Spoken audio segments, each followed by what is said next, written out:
very generously, extremely generously, given some of his time today to talk with us. So everybody, Nathan Schram, thank you for coming.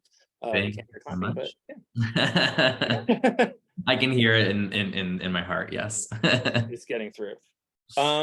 Yeah, so we start off with kind of the same way that we do as a general kickoff question. You're the VP of development at Nickelodeon now. Yep. But I have no idea how you got into animation or went to school or anything like that, because we haven't really talked about that. So I want to know the story. Because we've known each other for so long. But yes. Yeah, I VP of development at Nickelodeon Animation, overseeing and working with an incredible group of development execs, franchise properties, so book IP, video game IP, pre-existing Nickelodeon IP, also crisscrossing over with the team to oversee some originals as well, but then also EICing hit shows such as Big Nate with Jim, another one, Max and the Midnights. And so, but before I came to Nickelodeon, in school, I was at Columbia College Chicago. And so I studied film production and minored in television. I actually had 0 animation classes in school, but I did have a love for animation.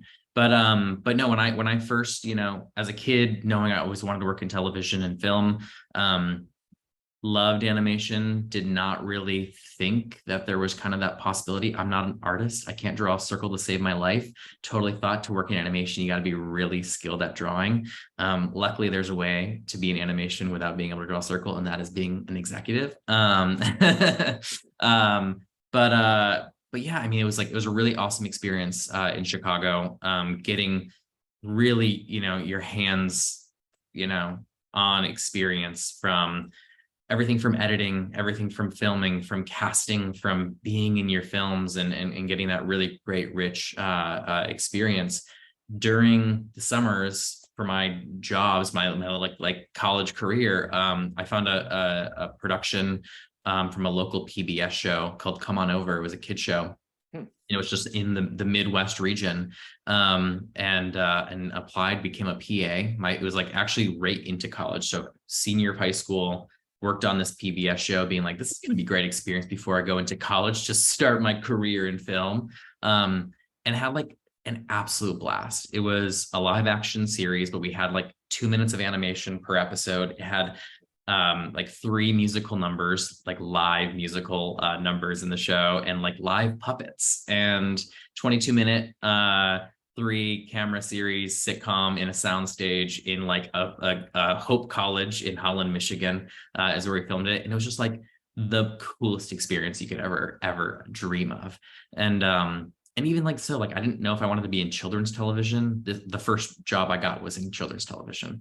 And it was totally the little engine that could. We had Mindy Sterling starring in it, Fred Willard, Greg Jabara, trying to think who else. We had a lot of pretty famous guest stars, a lot of Broadway Tony Award winning stars that came in, and just had a blast. That ended, went to school, loved the experience that I had. It kind of totally inspired me to do more in terms of children's television, or just getting your hands dirty with content.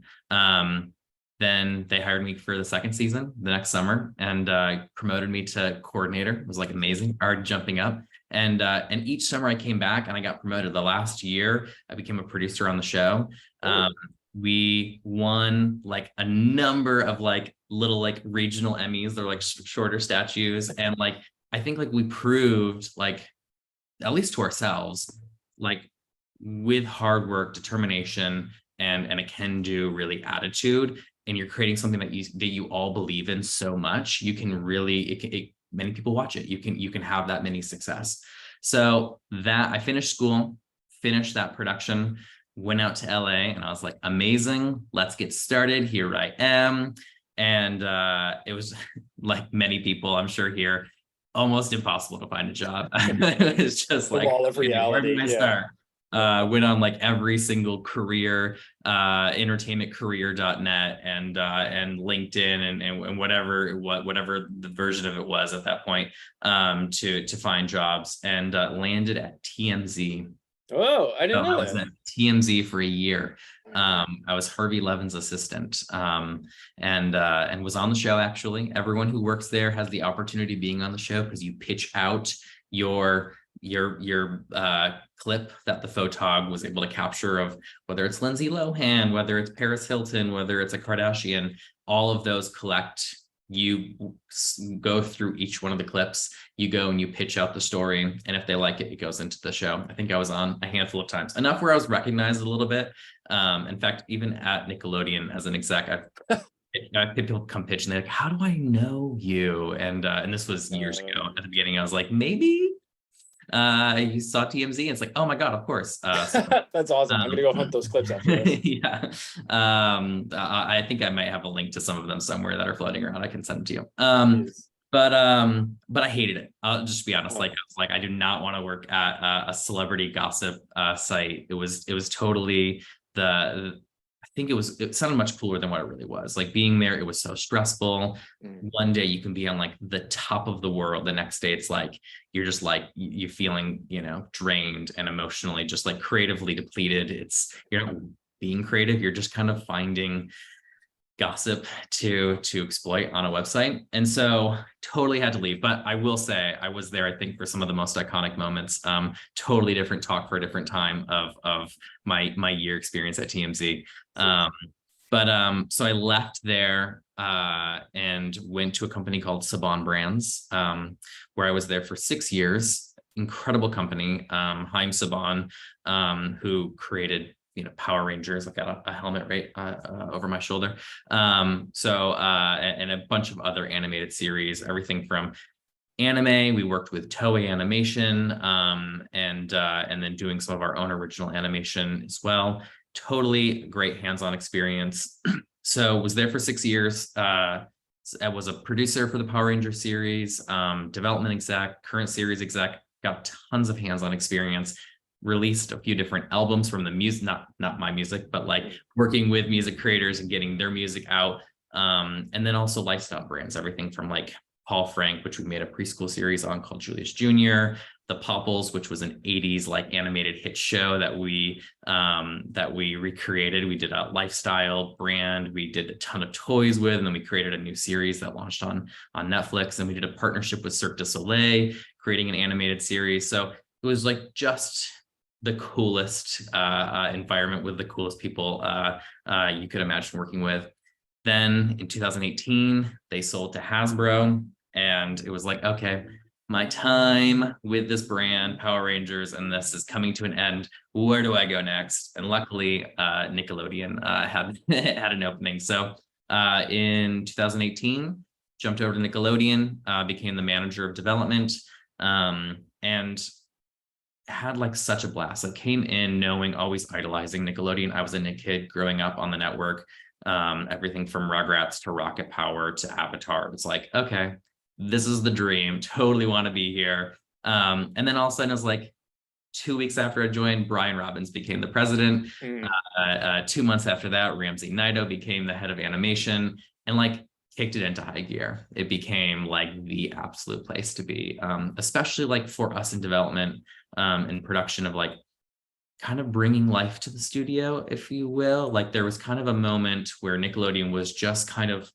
hanging out. We were kind of dwindling in the sense of like how much we were bringing in, what we were putting out. Linear was, in the decline that like I think we're all kind of seeing and understanding that like not as many people are hooked on linear television as they now have YouTube. They've got streaming services to jump onto, and Nickelodeon just wasn't a part of a streamer as of that moment.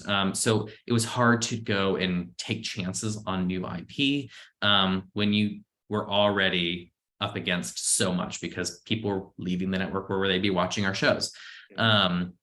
Ramsey was like, nope, we're going to change this. We're going to double down. We're going to bring in so much content from every which angle, everything from original content. We invited like every board artist, revisionist, director, character designer, director, anyone who's at Nickelodeon to say, come pitch us your idea. We also then like double down on like finding book properties, going and saying like, let's go read every single book, like look at every bestseller list, look at every school list, let's go to every fair, let's hear what's coming out in the next few years, see if it's Nickelodeon, like if it fits our brand, let's bring it into development.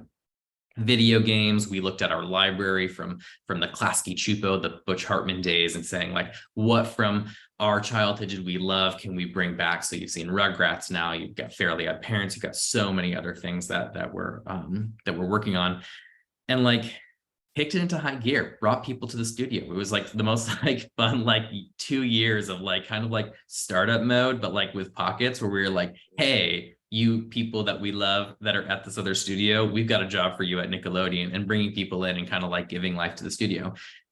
When the pandemic hit, the blessing in terms was we had so many shows greenlit, or we were greenlighting as many shows when the pandemic started, that if we all were in the office rather than at home working, we wouldn't have had enough room in the studio for the amount of people that we hired and the amount of productions that we greenlit, which is unbelievable. It's so incredible. And even now, as we sit here, and Jim and you and I deal with this all the time, it's like, yes, your production has space, but you 5 people share a cubicle because we have so many productions that are in production that we don't have room for the studio right now, which is such a cool, awesome problem to have when it comes to our studios making content. And so that's like I don't know, like the coolest like feeling you can probably have as a development executive, being like, we're making too much, we're making so much right now. So yeah, that's kind of my journey of how I got here. And that's awesome. Yeah. And it sounds like it's been really creatively fulfilling too. I mean, like in the creative executive role. Totally. I mean, when Ramsey came in and we discussed like how we're going to hunt, how we're going to find properties, and how we're going to bring them in, I love reading. It's always been like a passion of mine, like finding books that you can like while you're reading. Like it's just a thing I've been doing since I think probably Harry Potter, but it was already made to a movie. But in my mind it was like, how am I gonna like read this and like envision how it's going to be translated, and being like, if I'm the director, if I'm the producer, if I'm creating this, what's the voice that I'm feeling as I'm reading this? And I do that now to like books that I'm just reading on my own like pleasure. I'm just like, if I was going to adapt this into a movie, how would I do this?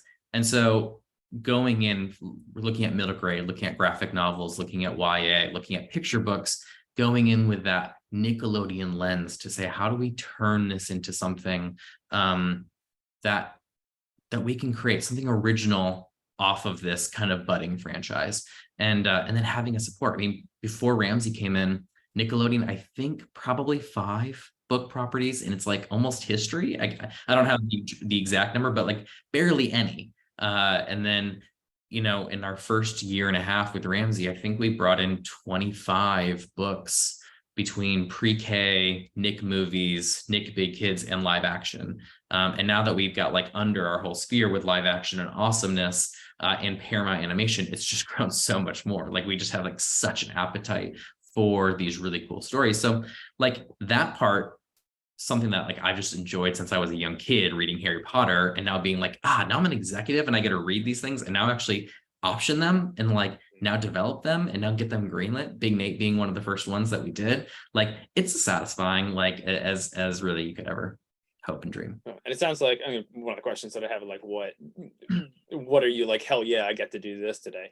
It sounds like it's that, like, hell yeah, I get to read properties, I get to meet people, I get to find like the fire. Start. I mean, without sounding like too like yippity yay my job, that for sure, but also like get me with like the coolest people, like whether they're on our crew, they're on a different crew, people who stop by and like, hey, I want to have a general, and it's like, oh my goodness, I know of their work, I know of them. All of us other executives, we talk about the talent that we're hiring on our shows and bragging about the people that we've got and being like, oh my goodness, like so excited. I've been kind of tracking this person's career from Warner Animation, DreamWorks, now they're at Nickelodeon, getting to meet with them. That's like one of the coolest things that you can do, is just like all the people who are making this stuff, like the people who you're kind of idolizing from at any angle of the production, being able to meet with them and then share like what we're thinking in development that we need, or what we've got that we're looking for someone with their skill set to jump on board in development and help us bring it into life and get ready for green light, or hearing their pitches. Like that, all of that stuff is like there isn't a day going into the studio or working from home and thinking like, ah, crap, I've got to do this. Like, we're making kids cartoons at Nickelodeon. So like that's the hell yeah, I gotta go to work today is really like the studio of our childhood. And us getting like the incredible task of like, make it that studio for today's children. Like, so for your kids or for your nephews and nieces, being like, Nickelodeon is the place to watch content. And like, that's our job. That's what we get to do. And we've had, you know, big shoes to fill.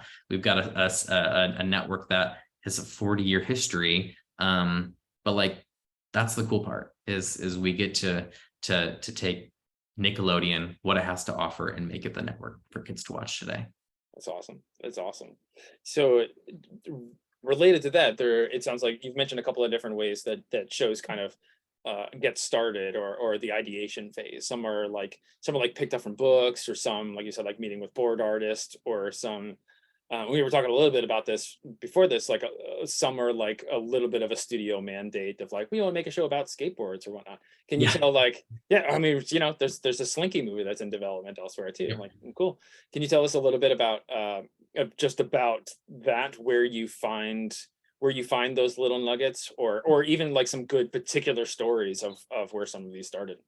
Yeah, I mean, totally. I mean, first, you know, whether you're at Nickelodeon, you're at Disney, whatever studio you're at that has its output, like its own network, its streaming service, you have a mandate of like what it is to be a Nickelodeon show. So for us, like, we are ordinary kid, extraordinary circumstance. We're stories told from the kid POV. We're gender neutral. We're extremely diverse. But we want to really kind of have like that fun, exuberant, fun energy, but then also like we're green slime, we're sticky, we're gooey, we're kind of a little bit irreverent. We're kind of like for kids in the sense where a kid feels like they're kind of getting away with something because they're watching something that is so icky and gross for them, where it's cool. And so like putting on that lens, now it's us saying like, okay, what do we need in that? Like, it's obviously comedy. We're comedy in everything we do, but that means it can be a comedy adventure. It can be a comedy musical. It can be a comedy spooky, whatever kind of brings us into that realm. Then we kind of look at like, what do we need right now? All right, we've got a school place comedy. We've got a under the sea workplace comedy. We've got plenty of squash and stretch 2D. We've got something a little bit more fantastical in space. What are those elements where it's like, hey, it's speaking to kids now? That's really the heart of kind of like when we're identifying like, oh, we want this content. Like we said, like for like a Rocket Power, when a long time ago, playing with like those little like mini skateboards, being like, we should do a show with skateboards. Like, what are those moments where we're saying, hey, this is kind of it right now. This is something that kids are talking about. They're very much the new trend, but it's also not a fad. It's not going to be like where it's going away. It's something that can be kind of a little bit more timeless. It can take its time with it. That's how we kind of lightly identify something that we're looking for. Sometimes it's as broad as we need workplace comedies. Sometimes it's like, hey, we need a As Told by Ginger, like kid POV going through to them high stakes social environment to overcome XYZ. So and that's awesome. You've been through a lot of like in developing a lot of projects, and like a number of projects right from the beginning. And like something that I've always loved about working with you is you are like an amazing champion of both the show and the talent, while also guiding into a direction that is key to Nickelodeon's brand. Can you tell a little bit about your philosophy of like working those two angles? For sure. I think that like Nickelodeon, we're an established brand, 40-year history, you know what we are. So like all of a sudden someone's coming in being like, I want to create Saw for Nickelodeon. It's like, that's just not going to work because that's not our brand. For Big Nate, I'll use this as an example. Big Nate also is an established brand. So if we're talking about franchises, let's talk about like Big Nate first. It's been around since 1991. It's got an identity. It's got a fan base. It has its core characters, and it knows what it is. Then you have Nickelodeon, exactly the same way. We've got our identity. We've got our history of who we are, and that's not going to change. The way I look at it and evaluate, imagine there's a rubber band to each of those titles, a Nickelodeon to a Big Nate. And can the two of them stretch without snapping and find that that cross point? And like that to me is how like you first assess a Nickelodeon property, where if you kept Big Nate exactly what it was and you moved Nickelodeon so much over to fit to exactly how Nate was, that would snap and we would lose the identity of Nickelodeon and it wouldn't work as a Nickelodeon show.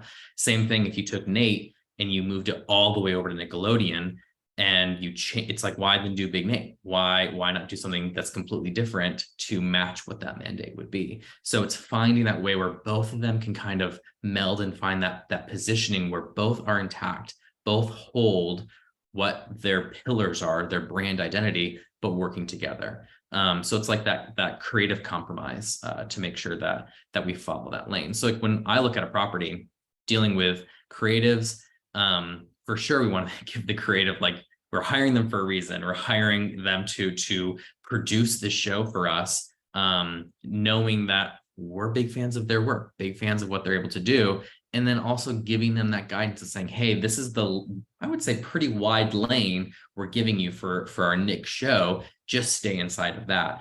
When you give them that and you're pretty clear and open about it along each way, from rough board pitches all the way to final cut into a sound effect mix, you're able to kind of say like, we know the expectations, we know where we're going. And for me, my philosophy is like, go at it.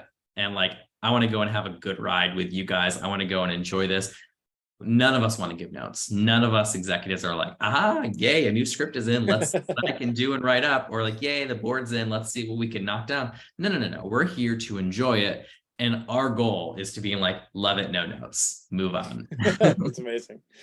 And it also, it seems like what you're looking a lot for, and not just when you're looking at projects, but when you're looking at creators who are coming and pitching something, whether it's a take on a pre-existing project or an original, it seems like you're looking for a lot of, for the chemistry as well, for the chemistry between like the development team and the creative, or the chemistry between the whole team behind it. Yeah, I mean, I think that chemistry is always something that, you want to make sure it works. You want to make sure that like that the vibe, the feel, that like that it works for both parties. I don't think that if someone is feeling like, man, this studio is not for me, but dang it, they like my show on whatever. Mm-hmm. If you go in with that attitude, or if you go in with like that type of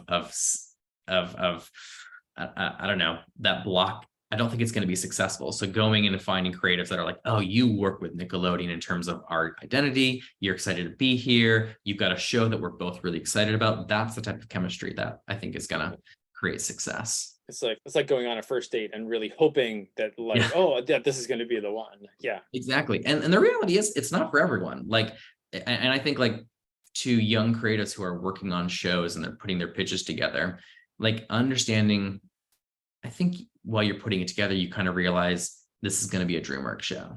This is going to be a Nickelodeon. This seems like a Cartoon Network.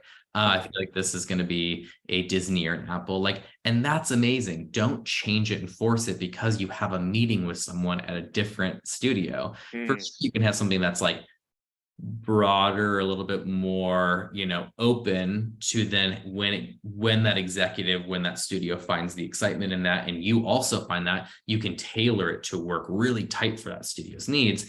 But I think going in and just being like, hey, this is something that's completely not for you, but I guess I'm going to pitch it to you anyways, because why? Like, why not? Then that doesn't really work. I think like going in and knowing, okay, this studio, they're known for this. This is their brand identity. I just so happen to be working on a show that fits into that world, or at least I believe it does. Let me go talk to their executive, pitch it to them, and see if they agree. And if they agree, we'll go into development. That's awesome. So let's transition into a couple of specific examples about how projects got started from the beginning, and especially like what the, a lot of people are curious, like what the initial materials should be. Should I write a whole pilot script and do a 7-minute board? Should I just pitch a premise? Should I just pitch with a couple of character designs and a really funny joke? Like, what have you found that is, and this is going to be like, this is a terrible question, I know, because it's all over the place. I love it, though. Like, it's the best question. yeah. Can you give like some examples of that kind of stuff? So I think like the one thing that a lot of people, everyone asks this question, like, what do I need to pitch to you?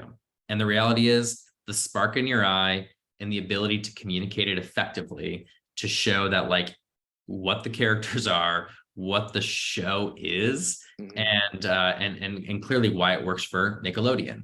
And some people can do that in a log line and a character design. Some people can do that in a pitch Bible and a treatment. And some people pitch a board for an 11-minute pilot. None of them is greater than the other. None of them is less than the other. It is all in the sense of what does it take for you, the person who's pitching, to convey that love and that spark. You would be surprised at how many people pitch and it's like, hello, like almost like wake where's up. The fire? Yeah, where's the excitement? Exactly. Yeah. It's like, do you want to be here? Do you like, and I get nerves can be a thing, but it's like, we can do a whole pitch talk on like how like to set yourself up for success entering the pitch, where it's like you can like take those deep breaths and not make it seem like you're the creative being like, okay, I'm about to pitch this person, but how can I make sure that my blood level is at a rate where I can talk and I can have a good time? Like all of that's very important, because when we're sitting here, we're not judging your work, but we are listening. It's story time. It's time for you to tell us what the show is. And if you're not able to sell it, you're not able to give that spark, it's really hard for us to jump on there as well. And so really, when it comes down to what do I need to pitch successfully, it's that spark in your eye.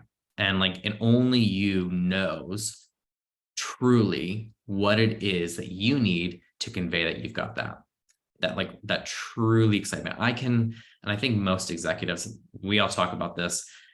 It's like 30 seconds, a minute in, 2 minutes, maybe we can know if it's going to be something we're going to go forward with.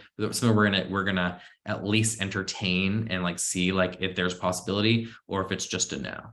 And of course, like, all right, they're 15-minute pitches, they're 20-minute pitches, they're no longer than 30 minutes. It does suck for, the person who it's like, oh man, in that first 3 minutes, like don't have the spark, don't have it. Wasting their time, wasting ours in a sense. But when you do have it, then it's like that 30 minutes It's just a roller coaster ride. we're like, amazing. This is like, they're excited, we're excited. And like we're making magic. So really what you're saying is in a pitch is like, get me excited about this. Like, inspire my imagination, get the fireworks going off in my brain so I can see this and be like, oh shit, yeah, I really want to help with this. Really, it is. And it's so many people who come in and like, you don't know what the show is, like they don't give like the log line, they don't give the sense until like the last like page of the pitch doc, and you're like, and at that point you're just like, I've already like in my head tried to create what this possibly could be in every which way. It's almost confusing in the sense, or sometimes it's like, can I tell you what your show's about? And it's like, that's my job, and I don't want it to be that, but it almost feels like that. So like when you're pitching that show, it's like, show the excitement, show why it means so much to you personally, like why this is a personal story you're pitching, but then also like do a good practice with your friends before and just being like, hey, in 2 minutes, do you know what the show is about? Character, world, engine. I always say as a great practice, it's like, what does your villain want? What is your villain trying to achieve? And like knowing that so clearly, because like what it really is kind of like the engine, the hook to the episodes. Not every show has a villain, but like if you do have that sense, like I feel like that's the easiest way to be like, what is my show about? Well, your hero against your villain. What is your villain trying to achieve? What is your villain's goal? That's what your hero is trying to stop. And that's as easy and basic. For sure, it's more complicated than that. But like, think of your pitches, think of the shows you're working on in that lens. How can you, in the first minute, make it so clear what the show is about, that us as an executive are like, I'm intrigued, I want to know more. Well, and if it sounds like if somebody could pitch the show in 30 seconds to somebody, and then the person on the receiving end knows like how to come up with like 5 stories for that show immediately, like, oh, I know we could do this with that and we could do that, like that seems like it would be helpful, because then their brain is engaged, they're going and they're trying to solve the problems too.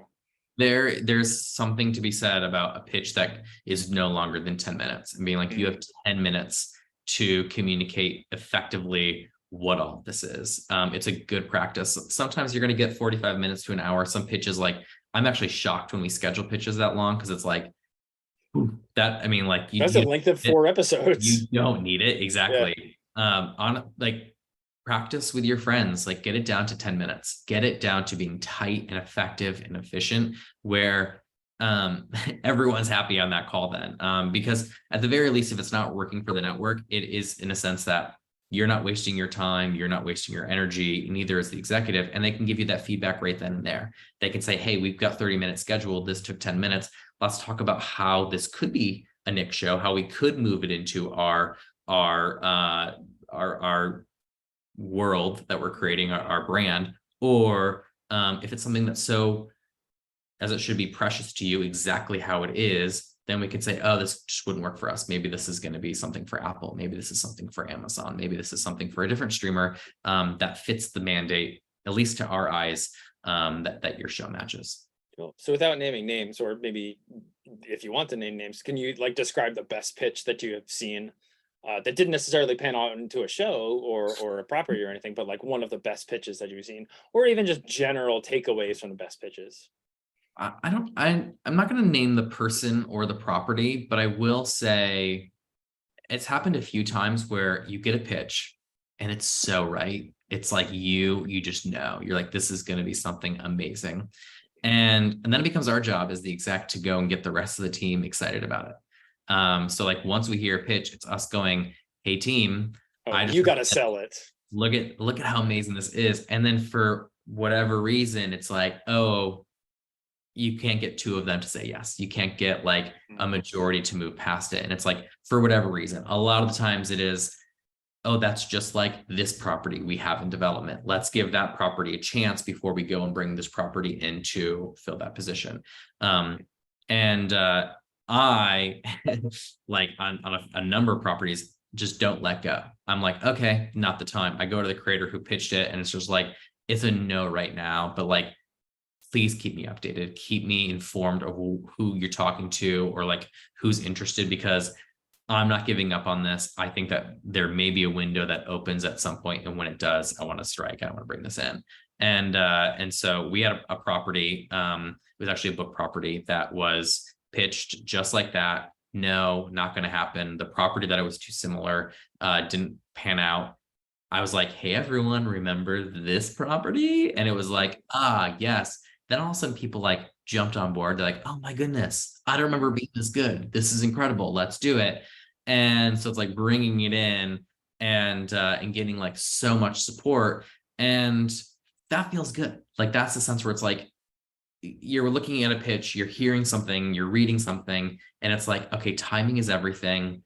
It doesn't necessarily have to be from that room. You could pitch someone, and if you get their excitement, but it's not that right time, it's not that right moment, it doesn't mean it's a no. It's just like not right now. And so that's one of the, I think like the things that many people don't understand when they're pitching is it's like a yes or a no. It's black or white. It's not always like that. Like have the communication, have the conversation with the exec that you're pitching it to, because if they're the reason they pass on it for the moment is because of the mandate, because of placement and where it would be in development against something else that they've been working on for the past year, doesn't mean that there's not an opportunity later down the road.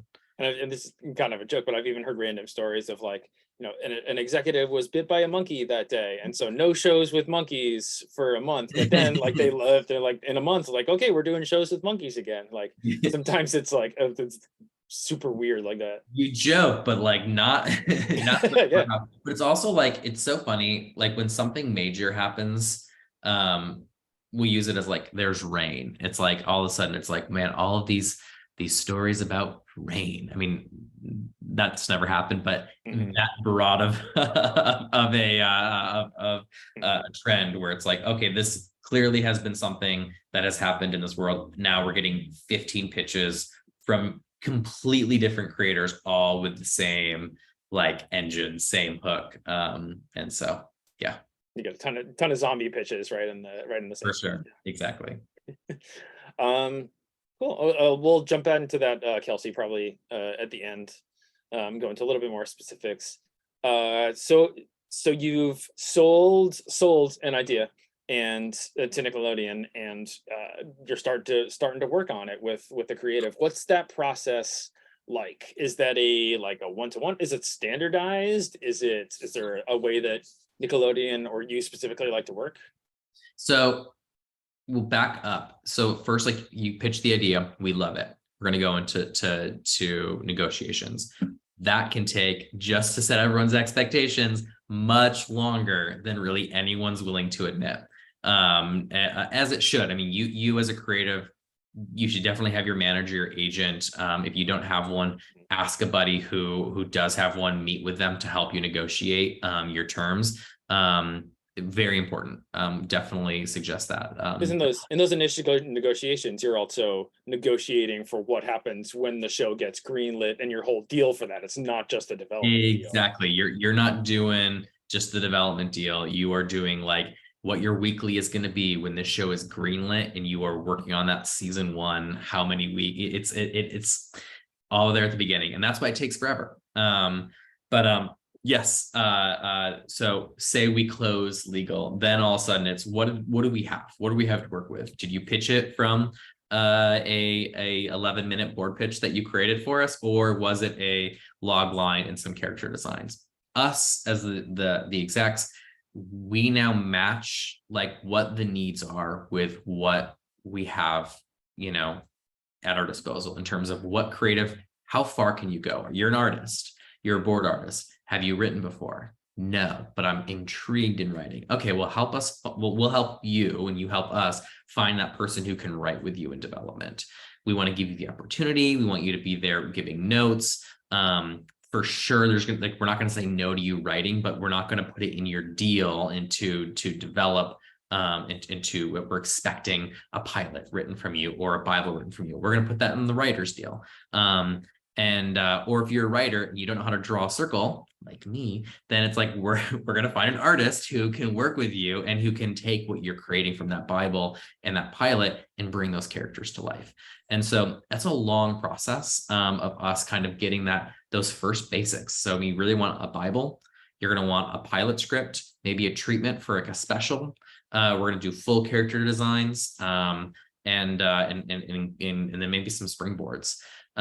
Once we have that strong pilot that we're really, really excited about, we'll go into boards. So then we'll bring in a board artist, maybe 2, maybe a director and an artist to work with you, and we'll go out like it is in production. We'll do roughs. We'll do a clean, probably do a second clean, maybe sometimes a third clean, and we'll like hold on to pitching before we trigger animatic, which animatic is like when we have an in-house in development animatic editor, amazing, that you'll sit with and work with and like tighten this up and get it really, really strong. We're going to do starting first with scratch record, but we're actually going to start casting the show with our lead characters. So we'll actually start working with our casting team. They'll put it out to, do we want to have it to be stunt casting? Do you want some celebrity? Do you want Meryl Streep voicing your character? They'll ask her and put that together in the animatic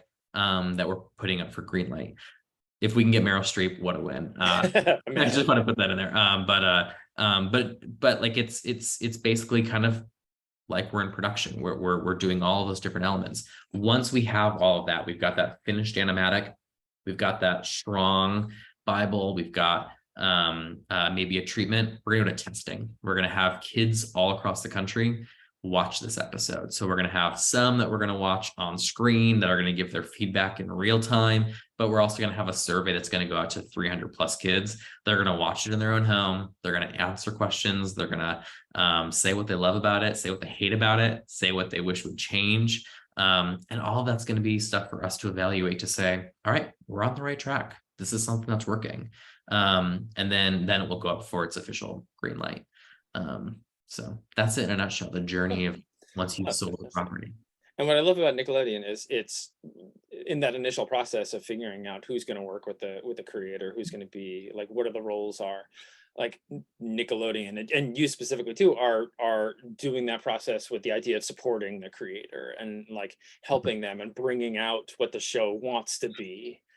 Completely. If you know, we have a show in development from a coordinator and a PA. Like they came to us and they were like, can we pitch as a practice and you just give us notes on how to do this? And it was like, absolutely, like love it. Love someone coming in saying like, can you just tell me what I'm doing right and what I'm doing wrong and how I can better myself? Not kidding. 2 minutes into this, I'm like to my other development exec, like, this is it. Like, this is like an original property pitched by people who just have never run a show before, that have like the idea. So at the end was like, here are my questions, but like also like this, you guys pitch this. This is not just a practice pitch. Like, we want to definitely look into this. They're in development with us. Like we're working on this like incredible idea, but the reality is they're not ready to run a show. They know they're not ready to run a show. They don't want Nickelodeon to be paying a ton of money for them to hire a crew for them to basically drive a brand new Maserati without ever driven a car before and putting them on the 405. It's just like, it just seems like it's a bad idea. And so our plan is, and what we do for many of the creators who are in this situation, it's who do you work well with? What type of creator? Who's right for this property? Who can we bring in that gets your property, that has done this before, that knows their way around the block. So it's not their show. We're not taking your creation and giving it to someone else. We're saying to someone else, come on in to this property and work with these great creatives to get the show off and running. A lot of people who are who've never EP'd before, who've never co-EP'd, who've never even been a producer before, maybe they're a board revisionist and they've got their show and they got greenlit. It's us working to say, okay, you're coming in, we're going to get you a producer credit, you're going to be at the table, you're going to be helping run this. What's our benchmark? At what season do we say, now we can get you into co-EP, now we can get you to EP? How can we get you to achieve those marks for your show that you brought in and pitched? It's like, that's for sure we're laying down. It's saying like, first, if you have a show that you created and you pitched to Nickelodeon, we should get you to EP on that show. It's not gonna be the first season, but it's gonna be once you've held the reins a little bit, and while you're holding that reins, you've got someone next to you teaching you how to hold those reins. But also, like you said at the very beginning, like, you don't like giving notes on scripts. Yeah. And don't, you know, and don't like, so if you can cast for a team that'll work with a creator, whether it's a board artist or a director or a supervisor or an executive producer that'll work with somebody who's like a PA and doesn't have much experience, and there's that chemistry there, that's like, all right, cool, you set that that environment up, and then stand back and like, all right, just make some fireworks, and I would love to just guide you a little bit through this part of the process. Completely. I mean, if you're doing your job as an executive right, by second season, the hope is very little notes, because you've pulled a team through development into the first production to being like, what do we need? What is the show? How is the identity and how does it work? So when the writers are writing in season 2, season 3, they know what works for the network, what doesn't. And when the board artists are going through, they know what's the show, what's the identity, what can work, what won't work, and knowing then what they can do. If we're as execs giving the same amount of notes in season 2 as we were in the first 3 or 4 episodes, like, we're not doing our job effectively, because we're not molding and guiding this production to effectively to understand what the network really needs out of the show. And so yeah, I mean, there's been many times where it's like, you know, I work a lot with other execs that like getting them ready to EIC, get them on board. So like they're coming on board to work and on our show, and giving them scripts, giving them animatics to look at, and understanding how they dissect the project and giving notes. And it's like, you don't have to force yourself to find a note to give. That's not where your value is. Your value is you understanding whether it's good or not and why it's good or not. And so biggest huge, like, I think, misconception of what a development executive should be. It's like your value is not in the notes you give. It's you getting that team to a place where they don't need to get notes anymore. That's awesome. That's so great to hear. That's so refreshing to hear. Yeah, what do you look for in established IPs when it comes to making a show? I mean, do artists bring you IPs sometimes and are like, hey, I want to make this book, etc.? All the above. I mean, for books, for sure. And I think, like, honestly, right now, books is the way, like, source through books, constantly always be reading, graphic novels, middle grade.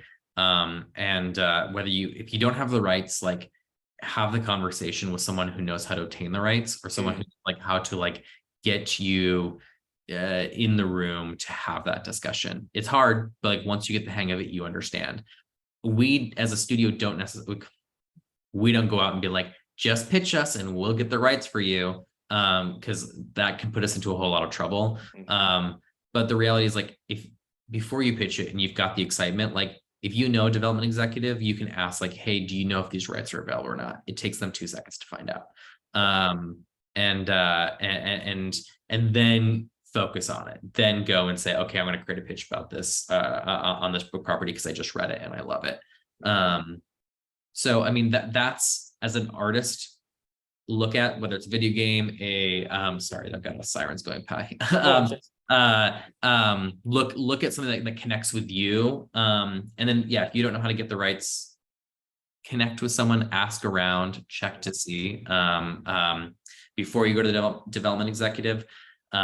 Become friends with the development executive. They can tell you if it's available or not. But what we look for at Nickelodeon in terms of the property, say, regardless of the rights, say you've got the rights, or we know the rights are available and we can get the rights, or we have the rights and we're looking for someone to come onto this property. You know, we're looking for, what if it's Nickelodeon? What is that kid POV? What is that ordinary kid extraordinary circumstance? I always say, like, a kid in Sioux Falls, Iowa, who, like, hears a rumble, the spaceship has landed in their backyard, and now they've got the key to unlocking the secret of the universe, and the world's safety rests on their shoulders. Like, that is the most broad, ordinary kid extraordinary circumstance that you can think of. That's a Nick kid, where anyone can feel like they're the hero, regardless of where they are, where they're from, who their family is, who their family isn't. It's the hero in all of us.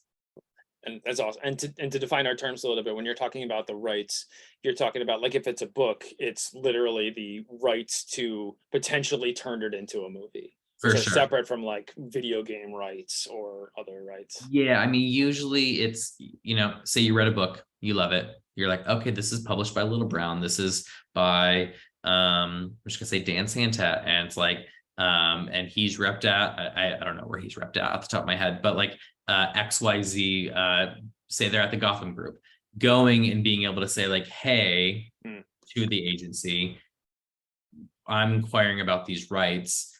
If you are an individual, always ask for a shopping agreement. Don't go and pay money.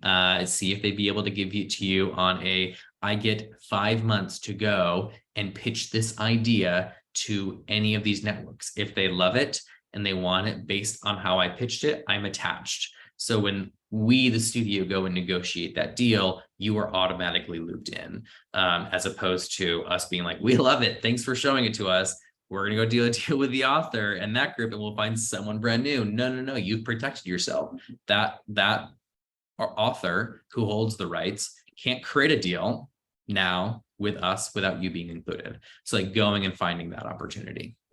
And do development executives from different teams or different companies talk to each other? For instance, like, if you received a thing, you're like, holy shit, this is awesome, this is totally not Nickelodeon, this is Adult Swim, but I have a friend over in Adult Swim that I think would really respond to that. Is there a little bit of cross-pollination there, or is it like, stay on your home turf? No, not at all. I mean, we're all friends. Just like you're friends with people who are over at different animation studios and talk with them, development execs have the exact same. And so we don't make it a practice where it's like we all share pitches and we all share, like, what's going on. But, like, we do, in a sense, have that conversation where it's like, hey, have you pitched to Annie over at X studio? And being like, no, I haven't. And being like, oh, okay, like you definitely should, because I know Annie's looking for something specifically to that, because Annie told me at dinner 3 nights ago. Like, not unwritten rule, but like sometimes it happens. Don't expect that we will. Don't go and be like, well, I'm just waiting for Annie to go talk to all the other studios. That's not my job, and I'm not going to do that for you. But there are times where we are talking to our counterparts at other studios and just being like, have you heard that pitch? Also, sometimes shows are competitive, and it's like, we have 3 offers, and it's like, let's find out who has these offers out. And thinking sometimes get that information, not always. Understood. So 2 last questions. Is Nickelodeon exploring the YA space at all as well, or is it like strictly 6 to 11 kind of? 6 to 11 doesn't exist really. Let's just be honest. Like it's such a, we judge it in terms of a traditional linear ad sales. So if you think back in 1995 to 2010, when you're watching on cable, and the Super Soaker ad that's on there, like they're judging on a 6 to 11 rating audience, because that's what their product is selling. Now that we're in a world of streaming, now that we're in a world where it's like kids are so kind of like they're finding their own content and it's not always on linear, we're finding that like kids who are 5, 6, 7, 8, maybe sometimes just up to 7, like a specific element type show or tone, where then 9, 10, 11 like something a little bit edgier, a little bit more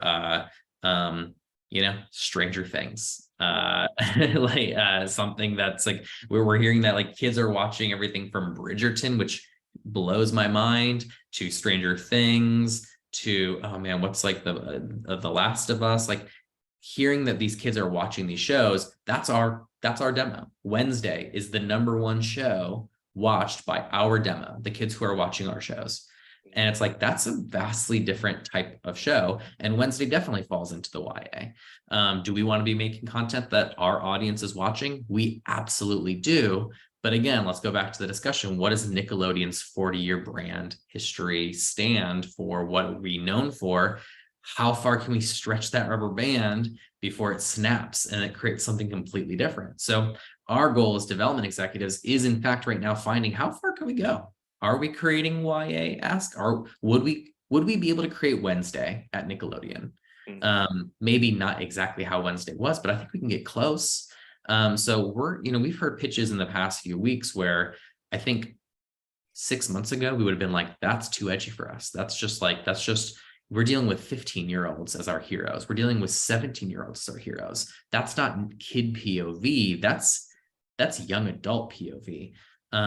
Where now we're looking and saying like, there's something Nick about this. There's something inherently that we can kind of go, yeah, for sure. It's not for our 6 and 7-year-olds, but let's not look at 6 to 11. Let's look at that older part of 6 to 11. And if a 6-year-old watches, it's not inappropriate for them. We're not doing sex, drugs, and rock and roll of a YA. We're doing high stakes, and we're doing real character like depth moments where a lot is resting on their shoulders, and maybe it's just a little too real for a 6-year-old to relate to, but it's not inappropriate for them to watch and to witness. And so how many times have we as kids watched something and it went over our heads, and then we as adults watch it and we're like, that's what that meant? Yeah. I think we can create that. We can have that on our shows at Nickelodeon, especially with a 15-year-old lead character, where I don't think we feel like we're getting away with something. I think it's okay for a 6-year-old not to get the content always that's on the air, for the betterment of the 11, 12, 13-year-old audience that we're trying to hold, and we're trying to say, hey, watch this show. So in a long-winded answer, that's kind of how we're approaching it. Awesome. Awesome. Cool. Well, it looks like we have to wrap up. If somebody was interested in pitching Nickelodeon, what is whether it's somebody external, or what is the first step towards that? So we don't usually take like unsolicited pitches. There is a way. I think like, Jim, if you've got a list of people, like you can curate that through our office, and we can find people who would be able to take that pitch. There is going to be like a document people would fill out if they're not at Nickelodeon already, or they don't have a rep. For then legal protection's sake. exactly, for them to fill out, but like totally like just a like, hey, you're going to pitch us. We probably have heard an idea similar. So if we say no to your project and you see a show that's somewhat close to your show, no, we didn't steal it from you. And like you understanding that. If you have an agent manager, like they can set up that pitch through us, or you can even set it up and be like, this is who reps me.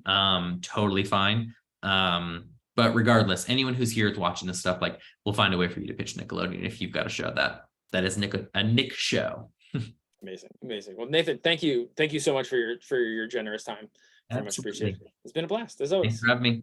Bye. Well, thanks everybody for coming. Thank you. Have a great day. Bye.